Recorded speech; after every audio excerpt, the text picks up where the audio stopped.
I don't let other people set expectations on me. I set expectations for myself, right? So the way I live is that I'm going to be me. What you see is what you get.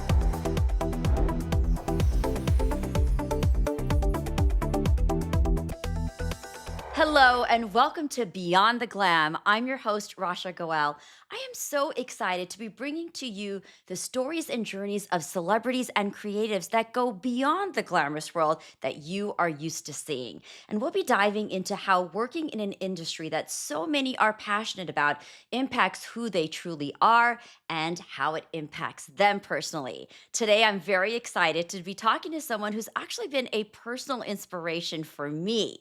I'm just excited and thrilled to introduce Richard RB Botto. He is the founder and CEO of Stage32, the world's largest online platform for connecting and educating film creatives, and he's definitely created something very unique. He's also the author of the number one best-selling book, Crowdsourcing for Filmmakers, Indie Film and the Power of the Crowd. And in addition to being an actor, producer, and screenwriter, RB's films have also been showcased at dozens of film festivals worldwide, including South by Southwest, Cannes, and his Sundance award-winning feature, Another Happy Dance. He's also an executive producer on projects with Gideon Media and National Lampoon, and has several projects in development as we speak, just to name a few. This man is a busy man. He's also a sought-after speaker, teaching and mentoring creatives around the globe. RV, thank you so much for joining me today. It's such an honor. Thank you for having me. I'm super excited. We're going beyond the glam. We talked about this Yes. all, we got to get the glam. It's beyond the glam. I want you to smell the cologne. Yes, it is coming through. It is permeating, and no one more perfect than to speak to than you because you've really seen both sides of the industry, behind and in front of. So I want to jump into Stage 32. First of all, you've created Sure. something so unique. It's a game changer for creatives in the industry. Tell us a little bit about it, what inspired you, and how it's really setting you apart in this competitive industry. Yeah, sure. I mean, every tech entrepreneur says that they build something, because they saw a need and they want to fill it. That's true. That's what I did see with Stage 32. But unlike other people in technology that start companies, this was something that I was involved in. I was in the film industry. So I kind of built this in a weird way for myself, knowing that it would help other people. So the way I approached this platform was, the entertainment business, all industries are tribal, but this one is by far the most tribal. It runs on relationships and it runs on continuing education as well, because the industry is always evolving. So my goal from the beginning was to create a social network for everybody in the industry, above the line, below the line, working in the business, on the business side, working on the creative side, but also to build an educational library being taught by people that are doing it right now, that are in the trenches. So that was sort of the impetus. I knew from the beginning that it was going to be a tough hill to climb, because this industry, especially at that time back in 2011, the old guard.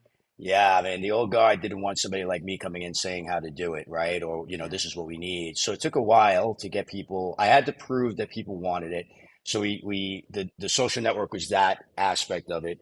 And we quickly built to about 250,000 people on the platform. So that proved the need and the want. And, it was creatives and professionals all across the globe that were on the platform. So it proved a global interest. And then we started, by virtue of that, built relationships with executives that ended up coming in and teaching for us. And now we have the world's biggest library for film and television education anywhere in the world. And, we're certifying people now. That's a big thing that we just launched. Wow. And we have a gigantic marketplace where we're connecting people who are creating the content with the people that are making the content. So, sort of matchmaking there. So a ton of projects are coming through the platform as well. It's incredible though, and I think one of the biggest things I'd like to share is that it's teaching people to go beyond the gatekeepers. For so long we were caught in this industry of, oh my gosh, there's the gatekeepers, but I think you've helped kind of create that gate that is now opening. And to me Yeah. that's really powerful. It's really Well, powerful. one thing I will say is that, the most important thing in this industry is access. If you don't have access, we create in a vacuum. Writers write in a vacuum, actors practice their lines in a vacuum. They go in front of casting directors, they try to get cast. Everything kind of happens, in a very sort of insular and private way. It's your journey, right? But ultimately, the only way you're going to get to the next level or actually have success is by having access to people that can move the needle on your career. And that was always been it's always been the mission from day one. I hate to use this word democratization because now every freaking tech person uses it, but we were saying it back in 2011. The idea was to democratize the industry, and that meant leveling the playing field for all creators and professionals around the world, no matter where you are geographically, knowing that this business was going to become global and understanding that the only way we were going to be successful is if we were getting beyond the gatekeepers and giving direct access. So when you have education with us, you take education with us, you are learning from people in the trenches right now. When you go through our marketplace and you get on a call with an executive, you're speaking exactly to that executive. In fact, you get to choose that executive.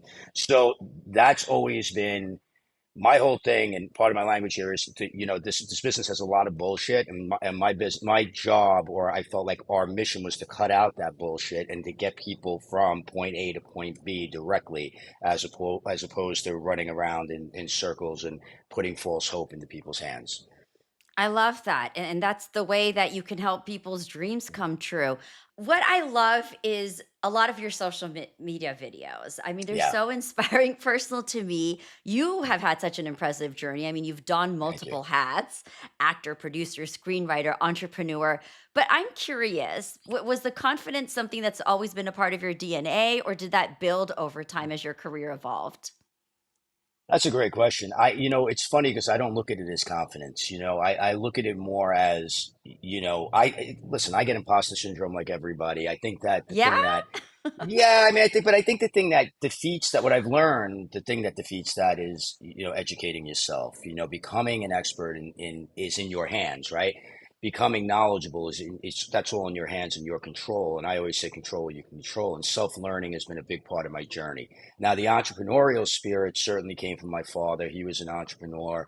I saw how he handled business and how, his companies would have to go against bigger companies to win business and so on and so forth. And what the effort was to, the effort that he put into doing that and the confidence he gained as he did it. So I think that the confidence comes more from understanding the path and understanding what it takes and recognizing, like, even becoming a screenwriter, for example. I was always a writer. I ran a magazine that was national, and so I worked with journalists, and I was always writing. But screenwriting is a totally different animal, and nobody was going to accept me as a screenwriter because I was a successful magazine publisher and editor, because that's a totally different thing. So I knew I not only had to go out and learn the craft, but I also had to show people that I was capable of doing this. And I knew to take that on, that it was going to be a lot of self-learning, discipline, putting yourself in the right position to win, making sure you're making the right connections, treating relationship building as a job.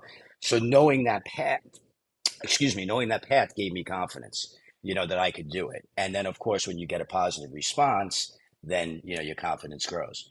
I love that because I think it's for me, it's something that's evolved over time. And there, like you said, there are times when I still have imposter syndrome as well. You're also really good at giving advice. In Yeah. your experience, I'd love to know, what do you feel separates the people who turn their dreams into reality from the ones who keep striving but don't quite make it? Action. I mean, it really, honestly, it's action. I think that, it's funny. I put up a post yesterday about something that a manager told me about, him selling some screenplays and all this stuff. And I put it out there to inspire people to say, like, look, the market is turning and things are starting to come back around. We've on the other side of the strikes. We had a lot of negativity in this industry.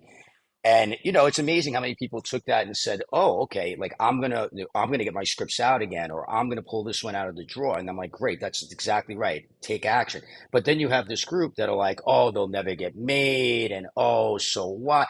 And like I just sit there and I go, "Look, that's your thing, right? Like your negativity doesn't affect me. It's that's yours, right? And if you're gonna put that out there, that's what's gonna come back to you, right?" So to me, it's all about taking action. It's all about surrounding yourself with the right people. It's also surrounding yourself in this day and age with social media, where everybody is a guru and everybody's a genius and everybody, anybody can, is an influencer. You got to make sure you're doing your due diligence, that you know who you're taking advice from, because taking advice from the wrong person could also set you back, not only in your career time wise, but emotionally, right? And that's the big thing is I don't think we really understand how much like even subconsciously emotion plays into things. And if you're consistently surrounded by negativity, you are going to not take action, right? You're going to wallow. Yes. But if you're surrounded by positivity, you're going to keep taking action. And that's, one of the big things that we're incredibly proud of with Stage 32 is that there's no trolling, there's no abuse, we don't allow it, and we don't, and incredibly enough, we don't have a lot of it because it is such a positive environment and it's Hmm. like-minded people in one community and they lift each other up. And that's what we wanted to build was that kind of environment. I'm probably more proud of that than anything we've done business wise. So it's all about taking action and putting yourself in the right environments. And RB, I love how you mentioned the energy. And, I never even thought about that, getting advice from the wrong people, because we always Oh think God, maybe there's a mentor, right? And maybe that mentor is advising me properly. I've never even thought about that. So thanks for bringing that up. And I have of to course. say, social media. Okay, so sometimes when I stay off of social media, guys, if you're listening to me, RB's posts are ones that I don't miss out on because truly, if there's a day too where like I have fallen off the ledge or maybe I'm just feeling down, really, RB, I love the words that you put out there because they'll make me rethink or they'll make me jump back into that energy of owning who I am or knowing, or yeah, what is that action to take? So I love that you've been able to cultivate that because I'm all about who you surround yourself with, right? What materials are we consuming? Who are we It's a talking big part to? of it. Yeah, It's I mean, and it's a big part of it. And I mean, really, we all have a brand on social media. I think it's one of the things that people miss the most, right? What yeah. you post is who you are and how you're perceived. And for better or for worse, you know what I mean? People in business and people in this industry, in the film industry, and all industries, right? They're looking at people's social media accounts before they're hiring them, before they're, Oh, I mean, like yeah. they really are, right? So what do you want your brand to be? So I appreciate everything you're saying because I look at my brand, I always have as inspiration, aspiration, motivation. Like it's not that I'm not going to tell you when I get punched in the face, right? Like if something goes bad, but I'm going to tell you like, what I learned from it and how I'm adjusting from it. Like I'm not sitting there just being all Pollyannish and just saying that the world Right. is great and everything like that. No, but it's like, but I'd rather be uplifting than downbeat, right? And Yeah. and certainly present the challenges, but also present the way through is the way I look at Absolutely. And you're keeping it real. Oh, and in talking and keeping it real, okay, so it. you and I have been in this business for a long time. Long time, yeah, Rejection is a yeah. huge part, and I still feel like there's moments that I deal with it. But I've gotten to a point now where I feel like sometimes rejection is actually a detour to something better or redirection. So could you share a moment like first of all, do you feel that way? And was there a moment in your life where the rejection became the redirection in your career? Yeah, I mean, it happens every day, really, honestly. If you're in this Yeah. business as a writer and everything, I mean, you're getting rejected all the time. I mean, we always say it takes, 99 no's to get that one yes. Rejection is part of the game. I mean, I like what you said. Like, you look at rejection now as a road to, something better, right? To me, we have to reframe rejection, okay? Rejection is a learning experience, right? Also, we have to look at the fact that rejection is usually one person's opinion, right? There's all these other people out there that you're going to get in front of. I always say this to screenwriters or even everybody in this business, even producers that go like for financing or whatever, or they try to sell something, and I'm like, look, you just heard one no. That's one door that's shut. There's a billion other doors. What did you learn from it? Is there anything you could take away from it? You know what I mean? It's that's the big thing for me. I think we have to reframe rejection as a learning experience and reframe rejection as something that is part of the journey and not something that sets us back on the journey, right? That pushes us back. It should Yes. propel if you think about it from the standpoint that it propels you forward and reframe it that way, then rejection just becomes part of the process. I mean, it's just part of the game, right? Not everybody's going to like what you're doing and not everybody's going to say No. yes.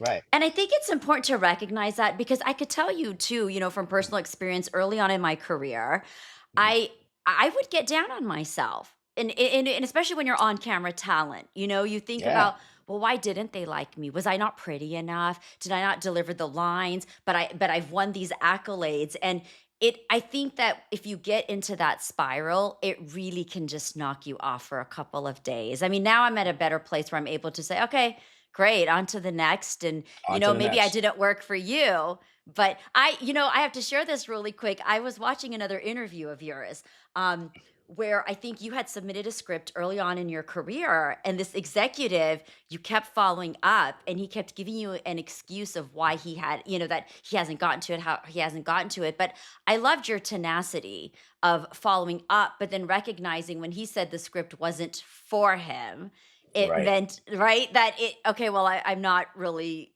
into your script, but I love that you made him realize how he can help other people.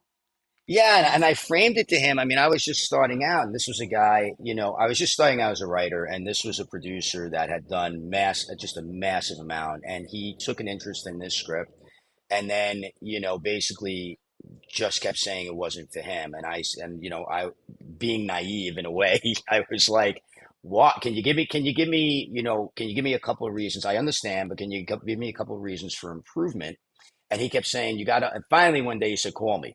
And I called him, and he said, "You got to learn a little something about this business. When people say it's not for me, that means they probably didn't like something about the script." And I said to him, I said, "Well, I appreciate that, and I appreciate that lesson. But my response to you would be, you got into this business at some point where you didn't know a lot, and you probably asked somebody for advice." I go, "And maybe you've forgotten what that's like, but I would love if you could remember that and maybe give me a couple of pieces of advice. I'm not asking for anything, but 5 minutes of your time." And he was like, "You know what?" He actually said to me, he was like, he said to himself, actually, he went, "Me." He goes, "You're 100% right." He goes, "You're 100% right." He goes, "We get so cynical and we get so caught up." And he's like, and then he spent more than 5 minutes telling me, like, I would improve this, I would do that, I would do this.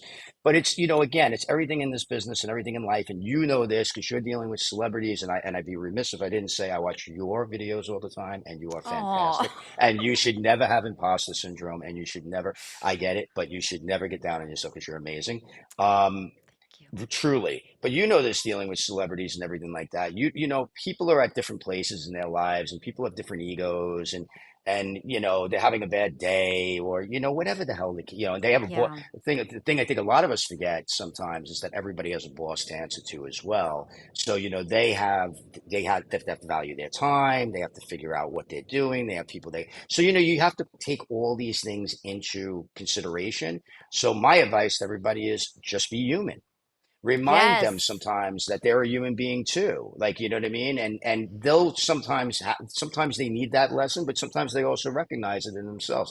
And there are more people in this world, really honestly, in all businesses that really do want to give back and really do want to help. You just sometimes run into people that are having a bad day, or you do run into that one person who is not the greatest human being, but for the most part, people do want to give back. Yes, but I love that you just were so confident in calling him out on it, and that was earlier in your career because I think that that takes guts and confidence, and I just love that, and I'm with you on that. I feel like at the end of the day, we're all really just human beings, and for us to Yeah, remind each other about that. We're not taking any of this with us when we go, right? that's So right. 100%. why not have fun with it? Why not show up with the kindness? I feel like you and I work in a business where I don't want to say it's an honor, but it's a gift. We get to Hmm. create. We get to create magic and we get to enjoy it. So why make it so difficult and challenging? Um Also, you mentioned celebrities and of course gosh, sometimes by the way, I have to mention I wish I could just like follow RB along because when I see all his posts, he's at con, he's here, he's there. I'm like, "Wait, does he need someone to just come hang out with him because I would totally go do that." It just seems like so much fun. So how do you maintain your authenticity in your public image when there's so much pressure to fit these certain expectations because we do have this little bubble sometimes, right? That we're Yeah. maintaining this persona in Hollywood. Yeah, I think it's that you set expectations. I don't let other people set expectations on me. I set expectations for myself, right?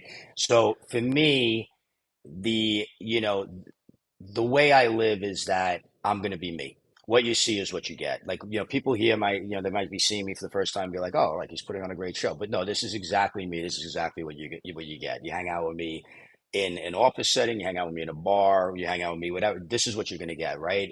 I just believe that there's no reason to put on an act, and there's no reason to be something you're not, because at the end of the day you're going to get exposed, right, at some Yeah. point. And I don't want to be exposed for anything than being what I am. And so to me it's about authenticity in all things. Like, what's the downside to that? And of course, with certain things in life, you got to set your boundaries, and you got to, I mean, there's all these things that play into that. But that's on other people too. Like, if they're crossing the line, or if they're being what overzealous or whatever, it's, that's on them, not knowing how to navigate. And, but ultimately, I sleep very well with myself, knowing that I'm exactly the same person, you know, when I'm going to bed, that I was when I got up in the morning. Yeah, it's like what you see is what you get, right? That's it. That's it. That's it. I mean, I mean, why be This any is other way? me. I don't get it. This is it. For No, better, for yeah. worse. Take it or leave it. I mean. Yeah, there's no gray with me. It's either black or white. One thing that I've been fascinated about is, as a mentor, especially, you give a Yeah. lot of advice. So, is there something that you can remember that is the most important piece of advice that you find yourself constantly giving out over and over again? Yeah, I think it's, relax. The greatest piece of advice I ever got, and I always tell this story, but I got it once as an actor and once as a business owner. And it was funny because it was the exact same piece of advice, and it was one word, and it was just relax. And it seems like, okay, there's a lot of things within relax, but what these two people were saying to me was, you're doing what you can do, you're controlling what you can control. Now you got to relax. So for me, when I give advice, I'm always saying, relax, trust the process, do the work, embrace the long game, because we live in an instant gratification world now, where we want, I put up the social media post and we want a reaction to it. We write a script and we want somebody to like it immediately. We expect to be filming, like tomorrow, when we just, like, just wrote something, wrote Fade Out today. It's, we're actors and we expect to be, leading a pilot, a show. And it's, you got to embrace the long game, right? You have to embrace the step by step, and you have to celebrate your wins along the way.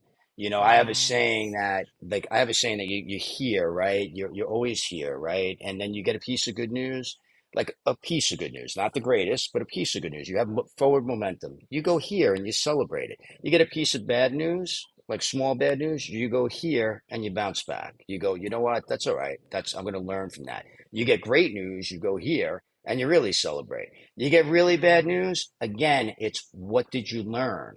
Like, what happened, and what can you do moving forward to prevent it? And again, is this just one person's opinion? Because if it is, you got a few billion other people to work with. So true. Oh my gosh, I feel like I'm getting a coaching session with you because, recently, like, I received my third Emmy nomination, which was so exciting, right? You're like, this is a win, and Love I'm that. gonna win it this time. And I was hard. I have to say, other times I was okay, but this was the one time, RB, I was really sad that night. In fact, I think I called Shruti that evening, or the next day, my co-producer here, and it hurt for some reason. And normally I'm able to just soak it in and be like, it's fine, it's part of the game. Think about the win. There's so many people who would die to be in that room that I was Well, in and to be there. but look, that disappointment's natural, right? I mean, of course, like, you want, like, Yeah. you've gotten this far, you want that recognition, of course. But the fact that you've been nominated three times, crying out loud, I mean, that's unbelievable to begin with, right? I Thank mean, you. that's amazing. And then, like you said, like, everything comes down to perspective, right? At that point, and like you just said, that perspective was, there's so many people that would love to be in this position, and you were like Yes. one of five in the world in that category. So It's like, true. that's amazing. And then you have to say to yourself, look at where I came from and look at where I'm at. And Yep. that's amazing too, right? I mean, Yes. And speaking you of know, RB, I was supposed to be a pharmacist, and I think you were supposed to go into pharmacy too, if I'm not mistaken. I certainly was. My entire family was, yeah. I actually took my brother's fifth year pharmacology final in college when I was a junior in high school, and got an 86. That's how embedded this stuff was in my life. Wow. Yeah, I was filling prescriptions in New York pharmacies as a junior in high school, which was very, very illegal. But it was just, nobody died. Nobody Nobody died, died. right? Okay, that's a good thing. As long as nobody died. I loved reading about the pharmacy thing because that was really important. Coming from an Indian family, nobody in Yeah. my family has ever gone into entertainment. And I remember I interned one day, RV, and I quit the next day. I'm like, I cannot fill these bottles. This is not me. I'm a communicator. I need to be talking to people.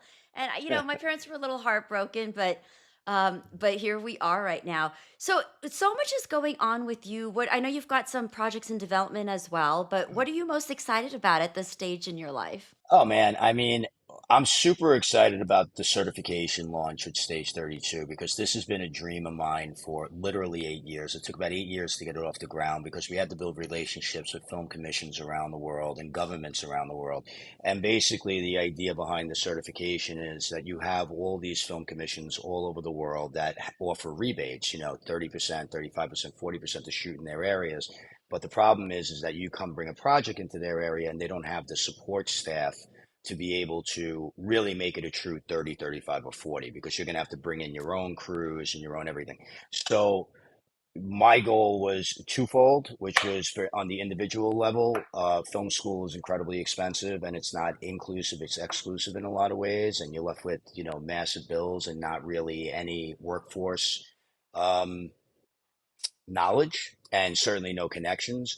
So one was to be able to certify people below the line to be able to work at, be in a database, a central database that could be accessed by streamers, producers, financiers, the film commissions, the governments, so that they see that you're certified and you're qualified now to be hired, and they could hire you in their areas. But then the second part of that is these governments and film commissions are hiring us to train people in their areas in support of their rebates. So that's something I'm super excited about. And we've signed on over 20 commissions so far. And, we just did a whole program in Costa Rica and one in Poland and another one is starting in Hawaii. And, it's fantastic. That's great. And then I'm really excited about a few projects I have. I have a television show that's set up at Amblin. We'll see, it's there and they love it. And, we'll see if we can get it off the ground. Everything is a brick by brick, but again, Right. that was one of those big wins that you celebrate greatly, but now we'll celebrate again if it ever gets on the freaking air.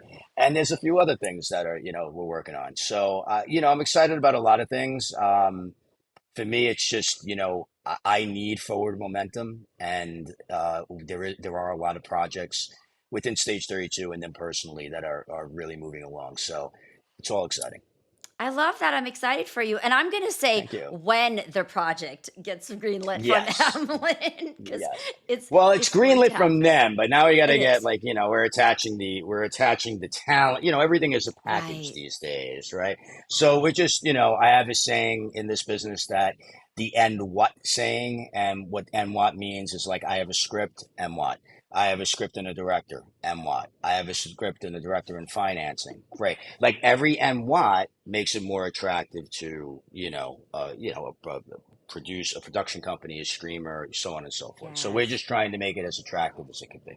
It's the process. And again, with Stage 32, I just want to throw this out to people there. I mean, there's always something happening. So I do encourage people to really go and take a look at the site and follow Richard. And we'll share some of his information at the end because there's a lot that is happening with Stage 32. And you do get access and learning abilities that you really don't have access to elsewhere. For Thank you. you, for you, Yes. because I obviously have my self perception, but through this, I get to even learn more about you. But how has the way others see you impacted your own self perception? I mean, did it lead to any surprising discoveries about yourself? Well, it's funny because I get a lot of the same things like you mentioned earlier, like, you're so confident and it's like, okay, well, there is confidence, but there's also, learning that makes you more confident. And I'm not confident in every area. I'm confident in the areas that you might see me, online and in the industry and things like that. I'm very confident talking about the business because I've learned it and I'm in it, right? So that gives me confidence. But there are other things, other pursuits that I get into and I say, okay, I'm not as confident with that because I have to learn about. So that's one I get a lot is, oh, you're so confident. Um, I think that, sometimes I get like, wow, I really expected you to be an asshole. And Really? yeah, and they're like, I'm like, well, okay, maybe, it's the Italian thing. I don't know, New York thing, the accent. I don't know. And then they're like, well, you're exactly like you are online. I'm like, well, why would I be any other way? Like, so, people, what I've learned is, I guess it doesn't influence me because, like I said earlier, people's perceptions are their own. You have your lens, they're going to have their lens, right? Everybody's going to, and their lens is going to be impacted by the way they see the world. It's not just about you, it's how they see the world. Like I was saying earlier about, the guy that posted him was very cynical. I looked at his other posts. They were all very cynical. That's just the way he sees the world. I don't need to wade into those waters, right? So, it's you just have, I guess the biggest confidence you could have, or the biggest skill you can learn is to have self-confidence and understand who you are. And if you are comfortable with who you are, then you don't really have to bend to anybody's perceptions. And I think that that's the thing, that's where people get into a lot of trouble because they want to please everybody, and you Mm-hmm. can't, right? You can't. You could just go Mm-mm. out there and be the best person you could be and offer the best value to people when you're running a business or anything like that, and show them the value and show them the importance. And if they connect with that, they connect with that. And if they don't, well, okay, tried. But RB, I think that the problem comes in with social media too, right? It is very 100%. perception driven. So it's almost like you were at one point you are trying to create this persona, but then you're also trying to be self-confident and keep yourself uplifted and then see how people are reacting to that. So I feel like Yeah. it is a little complicated in this day and age because you're trying to balance that out. It is, and broad-based. Well, I'm very fortunate, and I hope that the reason for this is because I've cultivated a positive environment, and that people do see that I'm always trying to help. Right? That doesn't mean I'm not controversial from time to time, or put things up that people might be like, or say things that people might not want to hear about the business, like that things aren't working right now or whatever. Right, I mean, right now they are, but I'm saying, during the strikes and stuff like that. But it's all going to come from a place of honesty. So because of that, I get very, very little trolling, which I'm pleased with, obviously. And when I do get it, like it's like, have a great day. Like, what do you want me to tell you? Like, See ya. I hope you feel better. I hope you get over your anger and cynicism. Um, I guess you don't want to have a beer with me. That's great. No, no worries. No, I'm not going to lose sleep over that.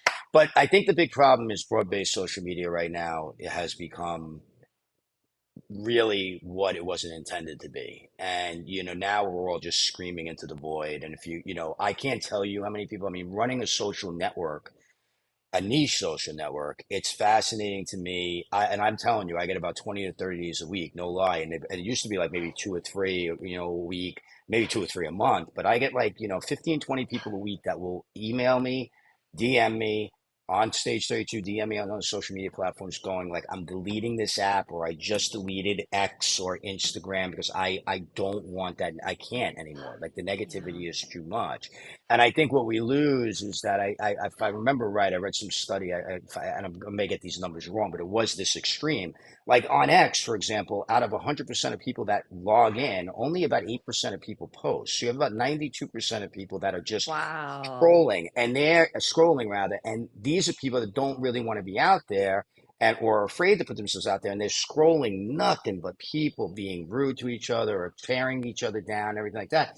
And that, again, like we said earlier, even, I mean, certainly consciously, but subconsciously, even that Hmm. beats you down, right? So I Yes. always say to everybody, I can't urge people enough in this day and age to, if you're going to be on broad-based social media, curate your feed as much as possible. Get rid of the negative voices, mute everybody. Just follow people that you feel are authoritative or you like or are uplifting, and have earned that right in your opinion.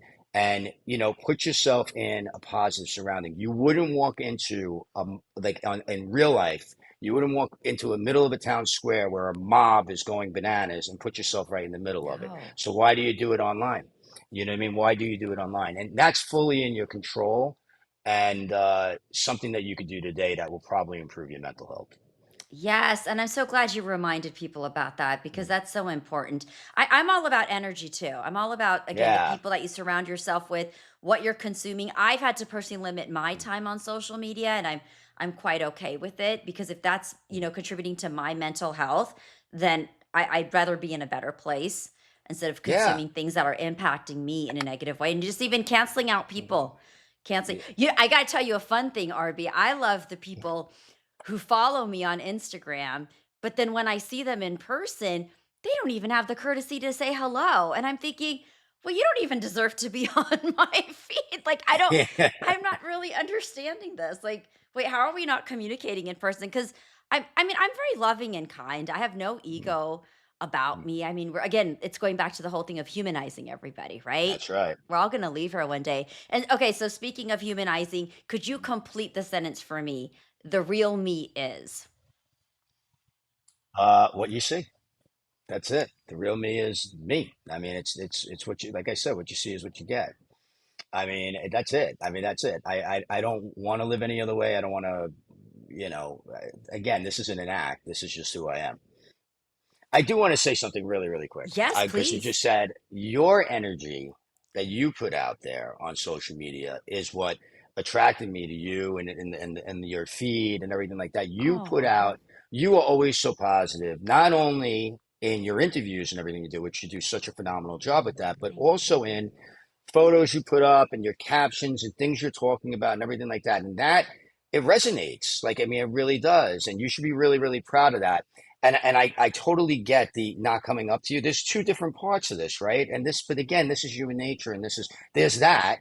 Like you're following me, like hello, and like treat your online life like real life, right? But then there's also the other thing, which is I get all the time like people like, can you read my script? Can you do that? And they're not even connected to me, right? And it's like if you're not building a relationship with me, like that's the whole entire point really of social media in a lot of ways is to connect people, right? It used to Yes. be anyway on the broad-based social media platforms. Now I think it's that we are all just, firing arrows at each other. But Yeah. but that's the way it used to be, right? So again, these are all things that are in your control and like we said earlier, it becomes part of your brand, right? Yeah. If you're out there and you're me, then I'm going to know that you're a person that is in a collaborative industry that doesn't want to collaborate, right? So Yes. that becomes your brand to me, right? Yeah. And there's a million other people that are coming up to me that are doing the opposite, that are asking me about me or thanking me for the content or saying, hey, I was just on Stage 32. It's such an amazing platform. I just got that. And all those things are great because it opens up lines of communication. I'm like, well, tell me about your project. Well, tell me about this. Like, and that's Yeah. exactly what it should be. And that's when it's a winning formula. But I guess what I'm getting back to is the idea that if you curate your feed and you curate who you talk to and you put yourself in the right environments, you'll have that experience more often than not. Or certainly more often than Yes. if you don't do it. But I'm very intentional. And I'm going to say, I do not take your compliment lightly at all. Thank I you hope so not. much because Yeah, that really means so much to me. yeah. Because You're there's those days fantastic. you're You really just are. wondering, oh, you're going to make me cry, RB. Thank you. I'm going to do a quick rapid fire with you so we could get to know Okay, a little bit of the personal sides. I'm just going to throw these questions out. Let me know what comes to your mind first. All right, are okay. you ready? I'm ready. What's your go-to comfort food? Italian for sure. Favorite city to visit when you're filming? Oof, that's a tough one. I love shooting in New York because of the energy, but it's also very difficult, and it's my hometown, so I would say New York, although there's a million places. Hard liquor or wine? Well, as you can see, I am a wine guy, but I also love my bourbons and scotches, so it depends on the mood. Morning person or night owl? Oof, I was always a night owl. I have learned to embrace being a little bit of a morning person. I like the quiet, but I'm a little bit of both still. I like my nights, my late nights. Ah, and if you Yeah, could go back in time to be a part of yeah. a film as a producer or something that you've seen, which Mm, film would that be? wow, wow. This is going to come across completely cliched, but I would say The Godfather, and not because I'm Italian from New York. But the reason why I would say that is because the scope and scale of that film, the complications, the expectations, the what needed to be delivered, um, what the studio was up against, all of these things. Like I love the challenges as a producer, right? I certainly Mhm. don't want it to be tougher, but wrangling a production like that in, and that on that scope and scale, that we don't even make these types of movies anymore, at least on that scope and scale, Yeah. not commonly anyway, certainly not as often from the studios like we did back then. um that, I think that would be an amazing challenge. I agree with you. RB, you won't believe this. I swear, I knew you were going to say that. I said, I Did think you? he's going to, That's yes, how in my cliched head. I am. No, no, it's not cliche. I was like, I think he's going to say, I mean, that film on so many levels is just Yeah, epic. So I think to be able yeah. to relive that for any one of us would just be Mm. incredible. Well, I feel like I could keep talking to you because there's so many things that are evolving in our business, but we are at the end of the show. I want to know where can people find you? Your Instagram, as or any Sure. social media handles, as well as the website for Mhm. Stage 32. Yeah, Instagram, I guess you have to say threads these days. Instagram, threads, and X is RB, my initials, Rich Botto, RB walks into a bar, which what you see is what you get. RB walks into a bar is that handle. And then on all those platforms. And then on Stage 32, of course, when you sign up, you get me on your wall. That is an automated message, but everything after that is me authentically responding to you. So if you're on Stage 32, don't be afraid to write me, send a DM. Um, I urge everybody to get on it if you're in the industry, certainly stage32.com. Great. Oh, RB, this has been so much fun talking Yeah. to you. Thank you so much one more time for Thank joining you. us on Beyond the Glam. I've really, Thank really, you. yes, enjoyed our conversation. And now I've already known that you're the wine connoisseur, but now I know who to come to if I ever need any suggestions. Oh, absolutely. Anytime. I'm very hopeful that I took us beyond the glam. Yes, you I did. You hope. did. And I think we gave really some wonderful insight, especially from the creative perspective for people to Yeah. take Thank with them. you. And I do encourage people to join Stage 32 because it's just such a unique opportunity. So, once again, thank you for joining Thank us you. on Beyond the Glam. I'm your host, Rasha Goel. Please do follow us. We're on all the social media handles as well, and we're here to provide you with a lot of insight. My intention always is to inspire you to live a very empowering life and to create the life that you want while humanizing yourself and people around you. So, once again, have a great week, and I'll see you on another episode of Beyond the Glam.